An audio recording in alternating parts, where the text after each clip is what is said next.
Here at the shop, we see all kinds of stuff, but one of the oldest things that still comes through that door is a coin. People have been using them for thousands of years. Before coins, if you wanted to buy something you had to trade. Maybe you'd trade a chicken for a bag of grain, or a couple of sheep for a new tool. It worked, but it wasn't easy. Imagine trying to carry a cow to the market just to buy some bread. It was a real hassle, and people needed a better way to do business. That need for something easier, something universal, is where the story of coins really begins. So, where did the first real coins come from? Most experts agree it all started in a place called Lydia, which is in modern-day Turkey, around 650 BC. The Lydians were smart cookies. They figured out that using chunks of a natural metal mix called electrum, a blend of gold and silver, was way better than trading livestock.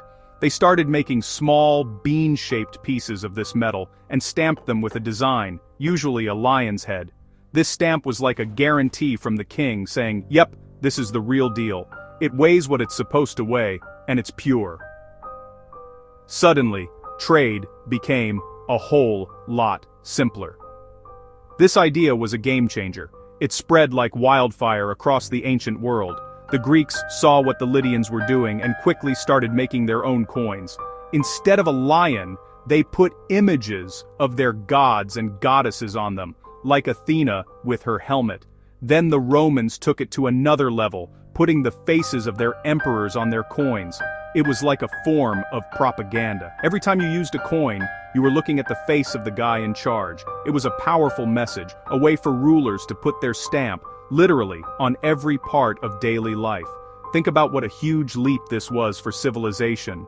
For the first time, you had a standardized form of money. A small, portable piece of metal had a set value that everyone agreed on. You could save it, you could travel with it, and you could buy anything from anyone who accepted it. It made everything from paying soldiers to building giant temples possible. The invention of the coin wasn't just about making shopping easier, it was about building empires and creating the complex economies that would shape the future of the entire world. It all started with a simple stamped piece of metal. Making those first coins was a tough, hands-on job. There were no high-tech machines or automated factories back then. It was all about brute force and a little bit of artistry. First, you needed the metal. Workers would melt down gold, silver, or electrum in a clay pot over a blazing hot fire. Once it was a glowing liquid, they would pour it into molds to create small, round blanks called planchets. These weren't perfect circles like the coins we have today. They were often lumpy and irregular, which gives them a lot of character when we see them now. It was hot, dangerous work, but it was the first step in creating money. Next came the stamping process, which is how the coin got its design. You had two key pieces called dies. The bottom die, or anvil die, was often stuck into a big log or a workbench. It had one side of the coin's design carved into it, maybe the face of a goddess. The coin blank would be heated up again to make it soft, and then placed on top of this anvil die. The coin maker, a strong guy with a good arm, would then take the other die, the punch die, and place it on top of the blank. This top die had the other half of the design, say, an owl. Then came the moment of truth. With the coin blank sandwiched between the two dies, the worker would swing a heavy hammer and, wham, strike the top of the punch die with all his might. This single powerful blow would press the designs from both dies into the soft metal of the coin. You had to get it right on the first try. If you didn't hit it hard enough, the image would be weak. If you hit it off-center, part of the design would be missing. That's why so many ancient coins are off-center or have weird shapes. Each one was made by hand, one at a time. This process, called hammered coinage, was used for centuries. It was slow and imprecise, but it was the only way they knew how to do it. Every coin was a unique little piece of art. Some were beautiful, with sharp details, while others were messy and crude. It all depended on the skill of the die carver and the strength of the guy with the hammer. When you hold an ancient coin, you're not just holding a piece of money. You're holding something that was forged in fire and struck by hand, by someone who lived thousands of years ago. That's history you can feel. After the Greeks and Romans got the ball rolling, the idea of coinage traveled all over the world, and every culture put its own spin on it. In the Byzantine Empire, which came after Rome, the coins got thinner and wider, and they often featured religious images, like Jesus Christ. These coins were usually gold and were known for their beauty. Meanwhile, in China, they took a completely different path. For a very long time, they used cash coins made of bronze. These coins had a square hole in the middle, so you could string them together. It was a practical solution for carrying large amounts of money, since a single coin wasn't worth very much. As we move into the Middle Ages in Europe, things got a bit chaotic. After the fall of Rome, the big centralized empires were gone. Instead, you had hundreds of little kingdoms, lords, and even bishops all making their own coins. This meant that the quality and value of coins could change from one town to the next. A silver penny from one king might have more silver in it than a penny from another. This made long-distance trade complicated. Most coins from this era were thin, silver pennies, often crudely made. They're a perfect reflection of a divided and uncertain time in history. The Renaissance brought big changes, not just in art and science, but in coin-making too. As trade and wealth grew, countries like Italy and France started making large, beautiful gold and silver coins again. This was the era of the gold ducat and the silver thaler, coins that became famous across Europe. The technology for making coins also got a lot better. The invention of the screw press in the 1500s was a major breakthrough. This machine used a giant screw to press the dies together, creating a much clearer and more uniform image than the old hammer method. Coins started to look more like the ones we know today. By the 17th and 18th centuries, coin production had become a major government operation. Countries established official mints to control the quality and supply of their money. The designs became more complex, often featuring magnificent portraits of the ruling king or queen on one side and the national coat of arms on the other. This was the age of the Spanish pieces of 8, the silver coin that was used all over the world, even in the American colonies. It was the first truly global currency. From a simple nugget of electrum to a worldwide standard of trade, the coin had come a long, long way. So when did people stop just spending coins and start collecting them? It's a question we get a lot. Believe it or not, coin collecting is one of the oldest hobbies in the world. It's often called the hobby of kings, and for good reason. It started with the rich and powerful. During the Renaissance in the 14th and 15th centuries, European kings, popes, and nobles began to take an academic interest in ancient Greek and Roman coins. They weren't just collecting them because they were made of gold or silver. They saw them as tiny windows into the past, direct links to the great emperors and civilizations they admired. One of the first famous collectors was an Italian scholar named Petrarch. He was a huge fan of ancient Rome and he loved collecting old coins. He would search for them and even wrote about the joy of finding a coin with an emperor's face on it. He said it was like meeting the man himself. This idea caught on with the elite. The Medici family in Florence, the popes in Rome, and various kings across Europe all built impressive coin collections. Having a great collection of ancient coins was a status symbol. It showed you were educated, cultured, and wealthy enough to own these little pieces of history. The hobby remained mostly for the wealthy for a few hundred years. It was an expensive pursuit, and access to old coins was limited. But things started to change in the 19th century. Archaeology was becoming a real science, and major discoveries were unearthing thousands of ancient coins. At the same time, the middle class was growing, and people had more leisure time and disposable income. More books and catalogs about coins were being published, making the hobby more accessible to the average person. People started collecting not just ancient coins, but coins from their own countries too. Coin collecting really exploded in the 20th century, especially in America. The United States Mint started making special commemorative coins and proof sets specifically for collectors. Coin folders and albums, like the famous Blue Whitman folders, were created, making it easy and affordable for kids and adults to start a collection. Coin clubs popped up in towns all over the country, and coin shows became big events. The hobby went from being something for kings in their castles to something for anyone with a few coins in their pocket and a curiosity about the stories they tell. Every collector dreams of finding that one coin, the needle in the haystack that's worth a fortune. And you know what? It happens. We've seen some incredible coins here at the shop, but some sales out there are just mind-blowing. Take the 1933 St. Gaudens Double Eagle. It's a beautiful $20 gold coin, but its story is what makes it legendary. In 1933, President Franklin D. Roosevelt took the United States off the gold standard, and nearly all of these coins were ordered to be melted down. But a few, maybe a dozen or so, escaped the mint. For decades, it was illegal to own one. The story gets even crazier. One of these 1933 double eagles ended up in the collection of King Farouk of Egypt. After he was overthrown, his collection was sold off, but the coin disappeared. It resurfaced decades later in New York and was seized by the Secret Service. After a long legal battle, a deal was made. The coin was declared legal to own, the only one in the world, and it was put up for auction. In 2002, it sold for a staggering $7.59 million. Then, in 2021, the same coin sold again. This time for an unbelievable $18.9 million, making it the most expensive coin ever sold. Then you have the 1794 flowing hair silver dollar. This is another superstar in the coin world. Many experts believe it was the very first silver dollar ever struck by the US Mint. Think about that, the first of its kind. It represents the very beginning of America's national currency.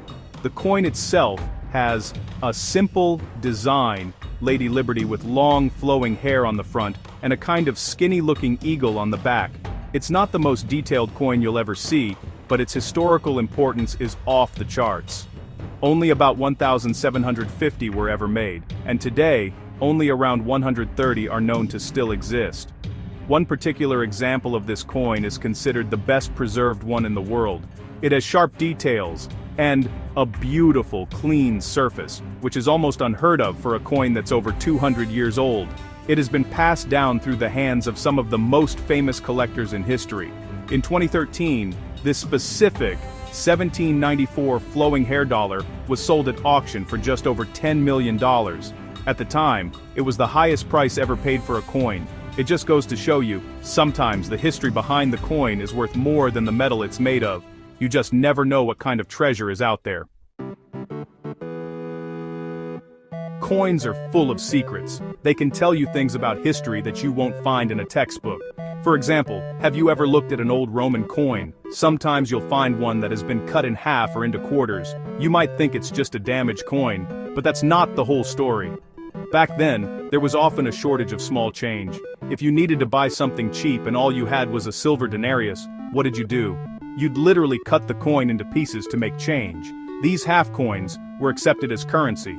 It was a practical solution to a common problem. Here's another one for you. Did you know that some coins were made to be used in emergencies?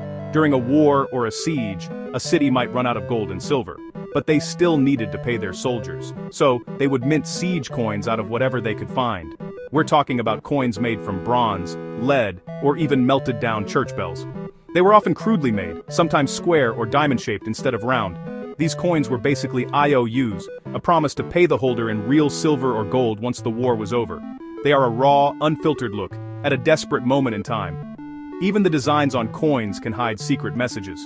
In England, after King Charles I was executed, his supporters, the Royalists, would secretly wear coins that had his portrait. It was a silent, dangerous way to show their loyalty to the fallen king. In America, there's the famous 1916 D Mercury dime. The D means it was made at the Denver Mint. The design is supposed to be Lady Liberty wearing a winged cap, representing freedom of thought. But for years, everyone just called it the Mercury dime because it looks like the Roman god Mercury. The artist who designed it always hated that people got it wrong. And what about mistakes? Sometimes the mint messes up, and when they do, it can create a rare and valuable coin. There's something called a mule coin. This happens when the mint accidentally pairs the front die, or obverse, of one coin with the back die, or reverse, of a different coin. A famous example is the 2000 Sacagawea dollar and statehood quarter mule. Someone at the Philadelphia Mint mistakenly used the front of a George Washington quarter and the back of a Sacagawea dollar. Only a handful were ever made before the error was caught. Finding one of those is like winning the lottery. It's these little quirks and stories that make coin collecting so fascinating. American coins are more than just money. They're a history book you can hold in your hand. Every coin tells a piece of the American story, right from the very beginning. After the Revolutionary War, the new United States needed its own currency. The first official United States mint was established in Philadelphia in 1792. The early coins, like the 1793 chain cent, were powerful symbols of independence. The front had a bust of Lady Liberty, but the back was controversial. It had a chain with 13 links, meant to symbolize the unity of the states. But some people thought it looked like a symbol of slavery, so it was quickly changed to a wreath. As the country grew, so did its coinage. The westward expansion of the 19th century was fueled by gold rushes, and new mints were opened in places like Charlotte, North Carolina, and Dahlonega, Georgia, to turn that newfound gold into coins. Later, mints, in San Francisco and Carson City, were built to handle the massive amounts of silver coming out of the western mines. A coin with a CC mint mark from Carson City is a direct link to the Wild West, to the miners and cowboys who built their lives on the frontier. These coins were the lifeblood of a rapidly expanding nation. The designs on our coins have also changed to reflect the times. In the early 20th century, President Theodore Roosevelt wanted America's coins to be beautiful works of art, like the coins of ancient Greece. This led to some of the most beloved designs in United States history, like the Buffalo nickel and the Walking Liberty half-dollar. The Buffalo nickel, with its portrait of a Native American on one side and an American bison on the other, was a tribute to the vanishing West. It was a piece of art that people could carry in their pockets every day. Even the metal in our coins tells a story. During World War II, copper was a critical material for the war effort, needed for things like shell casings and wiring. So, in 1943, the United States Mint stopped making pennies out of copper. Instead, they made them out of zinc-coated steel. These steel pennies are a physical reminder of the sacrifices people made on the home front. Then, in 1965, the price of silver went up, so the mint stopped making dimes, quarters, and half-dollars out of 90% silver. From the very first copper cents to the clad coins of today, every change tells you something about America's economy, its values, and its history. People come into the shop all the time with a jar of old coins and ask, "Is this worth $1 million?" Usually the answer is no, but sometimes there's a real treasure hiding in there. So, what makes one coin worth $1 and another worth 1,000? It comes down to a few key things. And the most important one is what we call rarity. How many of the coins were made, and more importantly, how many are still around today? A coin might have had a high mintage, but if most of them were melted down or lost, the ones that are left can be very valuable. The second factor, and it's a big one, is condition, or grade. A coin that looks like it just came from the mint yesterday is going to be worth a lot more than the same coin that's been rattling around in someone's pocket for 50 years. Collectors want coins that are in the best possible shape, with sharp details and no scratches or damage. We use a grading scale from 1 to 70. A grade of 1 means it's barely identifiable, while a 70 is a perfect, flawless coin. The difference in value between a coin graded 63 and one graded 64 can be thousands of dollars. Condition is everything. Of course, demand is also a huge part of the equation. A coin is only worth what someone is willing to pay for it. Some coins are just more popular with collectors than others. For example, Morgan silver dollars, which were minted from 1878 to 1921, are incredibly popular. People love their large size and classic design. Because so many people want to collect them, the prices for rarer dates and better condition Morgans are always strong. If a coin series is not popular, even a rare coin from that series might not be worth as much as you'd think, simply because not many people are looking for it. Finally, you have the story or historical significance. A coin with a great story behind it will almost always be more valuable. The 1933 Double Eagle is the perfect example. Its value is all about the story of it being forbidden and escaping the melting pot. The same goes for error coins. A coin that was struck off-center, or with a doubled image or made from the wrong metal tells a story of a mistake at the mint. These mistakes are often rare, and collectors love them. So it's a combination of rarity, condition, demand, and a great story. That's the formula for a valuable coin. So, you've got a coffee can full of your grandpa's old coins. How do you know if you're sitting on a hidden treasure? The first thing to do is get organized, separate the coins by country and then by denomination. Pennies, nickels, dimes, and so on. Don't try to clean the coins. I can't say this enough. You might think you're helping by polishing them up, but you're actually destroying their value. Cleaning a coin leaves tiny scratches that a collector will spot a mile away. It can take a coin worth hundreds of dollars and make it worth almost nothing. Just leave them as they are. Once you have them sorted, start looking at the dates. For American coins, there are a few key dates you should always look for. Any dime, quarter, or half dollar dated 1964 or earlier is made of 90% silver. Their value is, at a minimum, tied to the price of silver, which is almost always more than their face value. For pennies, look for any that are dated before 1959. These are wheat pennies, and while most are common, some rare dates exist. And always check your 1943 pennies. If you find one that's copper instead of steel, you've hit the jackpot. Next, look for mint marks. This is a tiny letter on the coin that tells you where it was made. On a Lincoln cent, it's under the date. On a dime or quarter, it's usually on the back. A D is for Denver, S is for San Francisco, and CC is for Carson City. A coin made in one mint might be much rarer than the same coin made in another mint in the same year. For example, a 1909 SVDB Lincoln cent is one of the most famous rare coins in America. The S mint mark makes all the difference. Get a magnifying glass and a good coin guide, sometimes called the Red Book, to help you identify what you have. If you think you have something good, the best thing to do is get a professional opinion. You can take it to a reputable local coin dealer. They can tell you if it's worth getting graded by a third-party service like PCGS or NGC. These services will authenticate your coin and seal it in a protective holder with an official grade. Having a coin professionally graded can increase its value and make it easier to sell. You never know what might come through that door, and you never know what might be hiding in your own house. It pays to look.